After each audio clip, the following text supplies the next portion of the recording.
Ukitaka kusema ninasikiliza kwa Kiingereza unasema I'm listening, right? Lakini ukitaka iwe tamu zaidi sema I'm all ears. I'm all ears. I'm all ears. Sielewi. Okay, unaweza kusema I don't understand.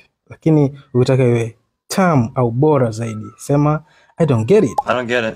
I don't get it. Okay, pia ukitaka kusema usiniguse unasema don't touch me. Ndio. Okay, lakini ukitaka iwe tamu zaidi sema keep your hands off me. Keep your hands off me. Keep your hands off me.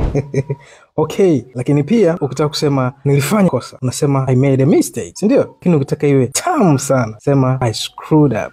I screwed up. Sorry, I screwed up. Pia ukitaka kusema nina njaa, okay, utasema I'm hungry, right? Yeah, ni sawa kabisa. Lakini ukitaka iwe tamu sema I'm famished. I'm famished. I'm famished. Mbona ilivyo tamu eh? Pia wakati wote ambako una hasira utasema I'm angry, but ukitaka iwe tamu sana sema I'm furious. I'm furious. I'm furious. Hivi ndivyo ambavyo tunaboresha au tunaweza kuboresha Kiingereza chetu kutoka kuwa cha kawaida na kuwa bora zaidi.